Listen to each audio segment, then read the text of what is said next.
কত সুন্দর ভাপটা উঠছে।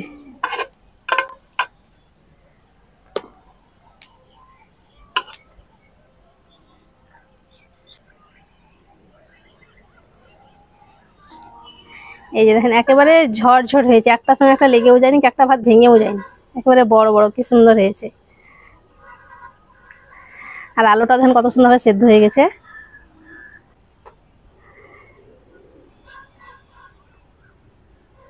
মেহেক কিচেনে আপনাদের সবাইকে স্বাগত।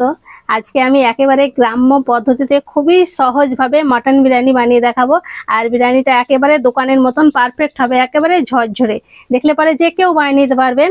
তো বিরিয়ানি বানানোর জন্য এখানে আমি কি কি নিয়েছি সেটা দেখিয়ে দিচ্ছি। এখানে আছে খাসির মাংস 1 কিলো, আর মাংসটাকে ভালো করে ধুয়ে পরিষ্কার করে নিয়েছি। আর এখানে বাসমতি সেদ্ধ চাল নিয়েছি 750 গ্রাম, যে লম্বা চাল হয় সেটা নেবেন। আপনারা চাইলে চাল আর মাংসটা সমান সমান নিতে পারেন, এখানে আমি মাংসটা একটু বেশি নিয়েছি। প্রথমে চালটাকে ভালো করে ধুয়ে পরিষ্কার করে নেব।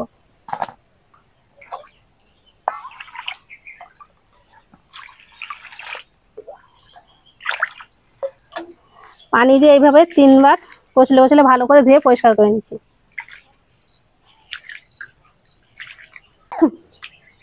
চালটাকে আমি 3 বার পানি দিয়ে ভালো করে ধুয়ে পরিষ্কার করে নিয়েছি। এবার চালটাকে 30 মিনিটের জন্য ভিজিয়ে রাখবো। এবার আমি মাংসটা ম্যারিনেট করে নেব। প্রথমে দিয়ে দেবো স্বাদ মতো লবণ, জিরে গুঁড়ো, ধনে গুঁড়ো, ঝালের জন্য নিয়েছি লঙ্কার গুঁড়ো, 2 চামচ আদা রসুন বাটা, 1 চামচ দিয়ে দিয়েছি বিরিয়ানি মশলা।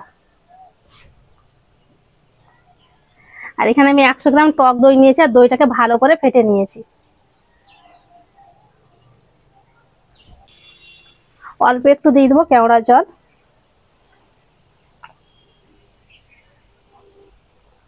গোটা মশলার মধ্যে দিয়ে দিচ্ছি একটা বড় এলাচ, একটা ছোট এলাচ, আর একটু দারচিনি। এবার সবকিছু ভালো করে মেখে নেব। এইভাবে ভালো করে মেখে নিতে হবে। মাংসটা আমি মশলাটা ভালো মতন মেখে নিয়েছি। এবার আমি এটাকেও ঢাকা দিয়ে রেস্টে রেখে দিচ্ছি 30 মিনিটের জন্য। এই ফাঁকে এবার আমি বাকি কাজগুলো করে নেব। বিরিয়ানি বানানোর জন্য এখানে নিয়েছি আলু, পেঁয়াজ, টমেটো, লেবু আর কাঁচা লঙ্কা কিছু আছে। এগুলো সবগুলোকে আমি কেটে নিব। মেহেক আমি এইভাবে করে দিচ্ছি, খোসাটা ছাড়িয়ে দেবো পেঁয়াজের, হ্যাঁ তাড়াতাড়ি হয়ে যাবে। ছিলি ছিলি দাও, তাড়াতাড়ি হয়ে যাবে।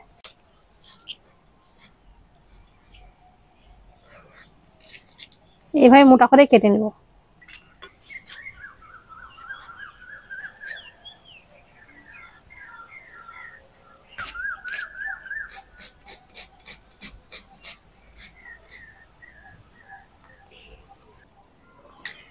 সবগুলা কেটে নিয়েছি।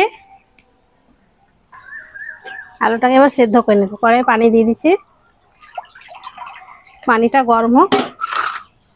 আলুতে একটু আমি কালার মেখে নিচ্ছি।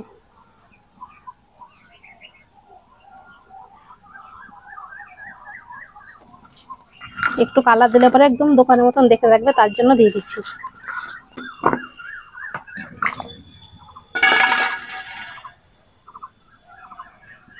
এবার দিয়ে দেবো লবণ। ঢাকা দিয়ে আলুটাকে ভালো করে সেদ্ধ করে নেব।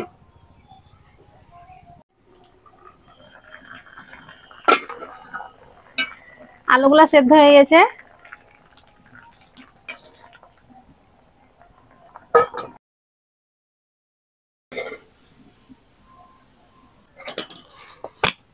কড়াইয়ে দিয়ে দিচ্ছি তেল। তেলটাকে প্রথমে ভালো করে গরম করে নেব। তেলটা ভালো মতন গরম হয়ে গেছে। এবার পেঁয়াজটা এইভাবে হাত দিয়ে একটু ছাড়িয়ে নিচ্ছি।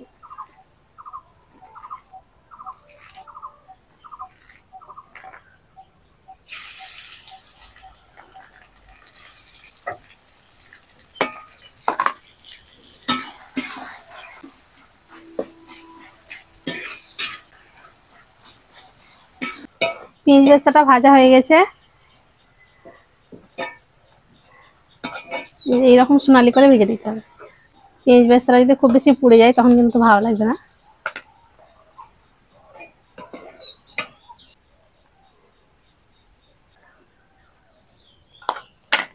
আর অল্প একটু লবণ ছেড়ে দেবো, তাহলে মুচমুচে হয়ে থাকে। ওই তেলে এবার আলুগুলাকে ভেজে নেবো লাল লাল করে।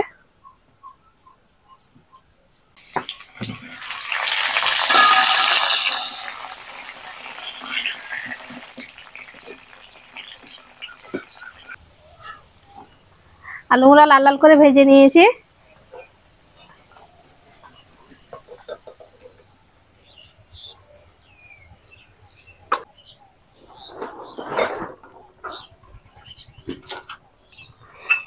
এতটা তেল লাগবে না, তার জন্য কিছুটা উঠিয়ে নিই।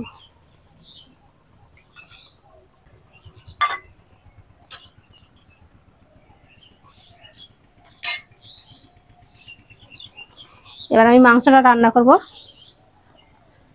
প্রথমে দিয়ে দিচ্ছি টমেটো কুচি, কাঁচা লঙ্কা কুচি, অল্প একটু লবণ দিয়ে দেবো।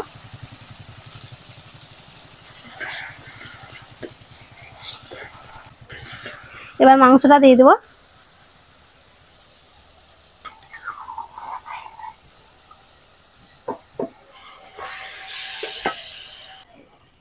বাটিটা ধুয়ে অল্প একটু পানি দিয়ে দিলাম।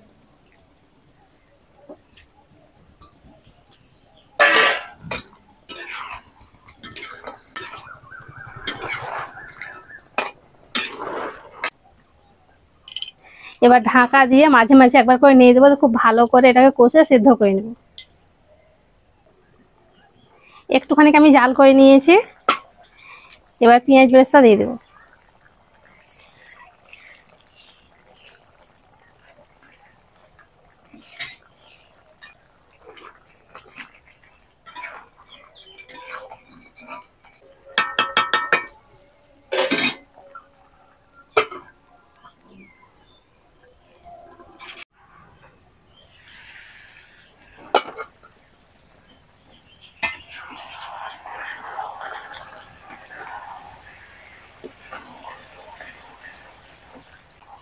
ঢাকা দিয়ে দিয়ে মাংসটাকে ভালো করে কষে নিয়েছি। এবার একটু পানি দিয়ে দেবো। মাংসটাকে ভালো করে সেদ্ধ করে নিই।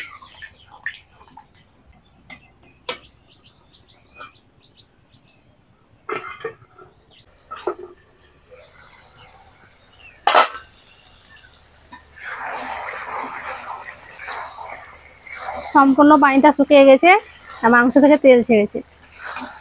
আর মাংসটা ভালো মতন সেদ্ধ হয়ে গেছে। এবার চুলো থেকে নামিয়ে নেব।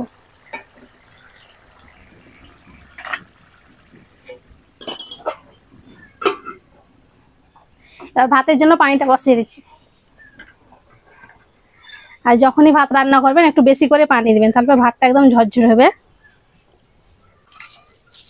পানিতে দিয়ে দিচ্ছি একটা তেজপাতা, আর এখানে আছে 4টে কাঁচা লঙ্কা, ছোট এলাচ, বড় এলাচ, স্টার ফুল, লবঙ্গ, দারচিনি।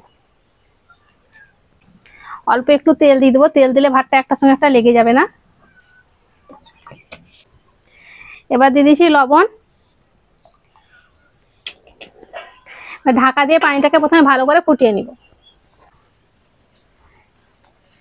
পানিটা ফুটে গেছে। এবার অল্প একটু দিয়ে দিচ্ছি কেওড়া জল, আর একটু দিয়ে দেবো গোলাপ জল। আর এদিকে চালটাও ভালো মতন ভিজে গেছে, এই যে বড় বড় হয়ে গেছে ভিজে।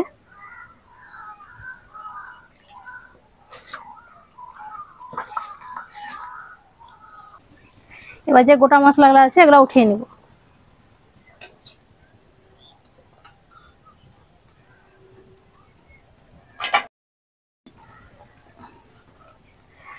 আর এখানে আপনার লবণটা চেক করে নেবেন যে ঠিকঠাক আছে কিনা।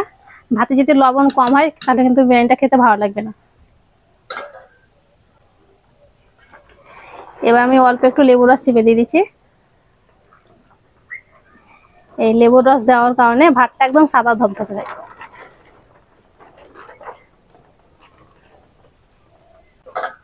এবার হাই হিটে ভাতটাকে আমি ভালো করে ফুটিয়ে নিচ্ছি। আর ভাতটাকে পুরোপুরি সেদ্ধ করা যাবে না, 80% মতন সেদ্ধ করে নিতে হবে।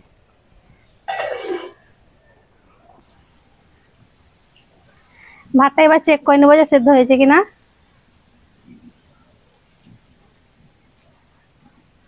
ভাতটাকে আমি 80% মতো সেদ্ধ করে নিয়েছি, এবার ছেঁকে নিই।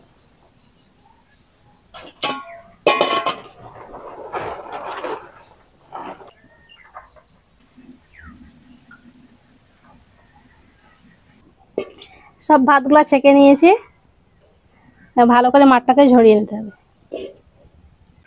এবার বিরিয়ানিটা সাজিয়ে নিব। এই মাংসের যে তেলগুলো আছে একটু উঠিয়ে নিই।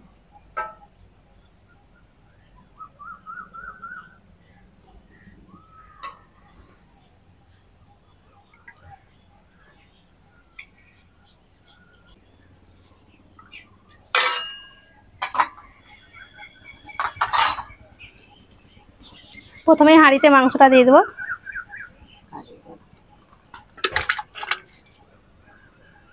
এবার দিয়ে দিচ্ছি বিরিয়ানি মশলা,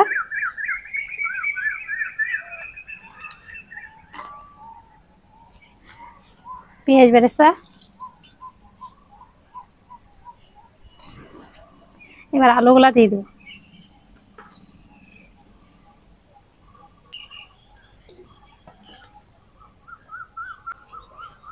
এবার দিয়ে দেবো ভাত।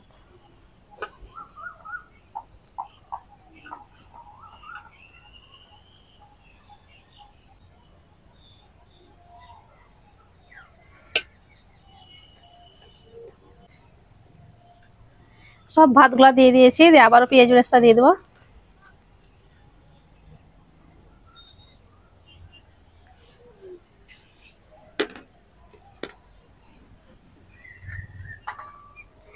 উপরে দিয়ে দিচ্ছি আবারও বিরিয়ানি মশলা।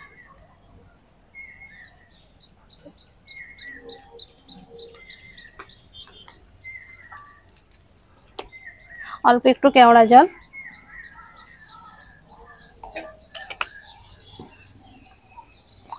গোলাপ জল,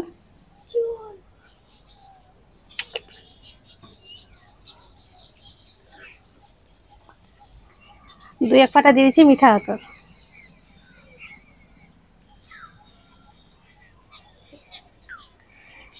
যে তেল আর মাংস ঝোলটা উঠিয়ে রেখেছিলাম সেটা দিয়ে দিচ্ছি।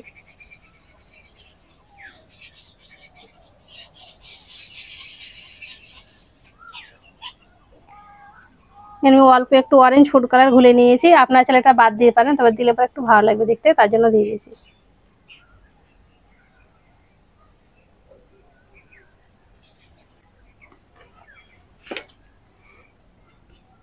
এবার সাইডে আটা লাগিয়ে দেবো।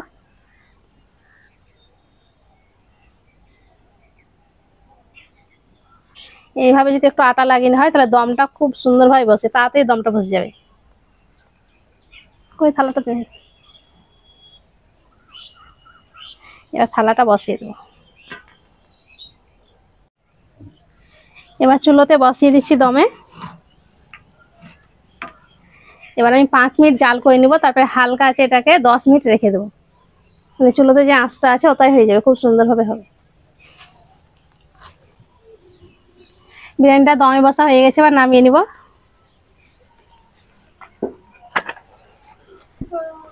নামিয়ে আবার আমি 10 মিনিট এইভাবে রেখে দেবো। 10 মিনিট হয়ে গেছে, এবার দেখবো বিরিয়ানিটা। এই যে কত সুন্দরভাবে দমটা বসেছে, কি সুন্দর সেন্ট। এবার এক সাইড থেকে উঠিয়ে নিব।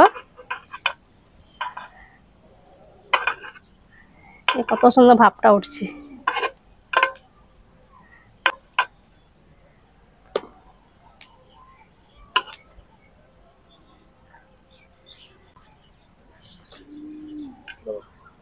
সেন্টে পেট ভরে গেল। এত সুন্দর সেন্ট উঠছে, মেয়ে কখন থেকেই বলে যাচ্ছে সেন্ট উঠছে সেন্ট উঠছে।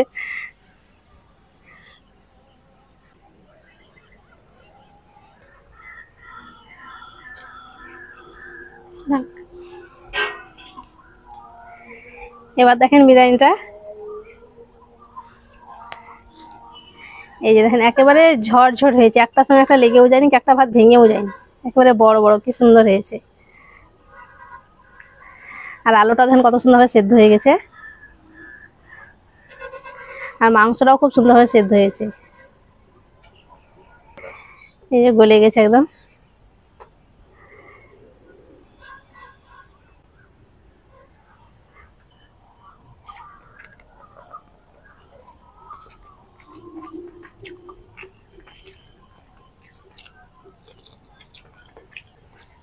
বিরিয়ানিটা খেতে দারুণ হয়েছে আর এত সুন্দর সেন্ট উঠছে।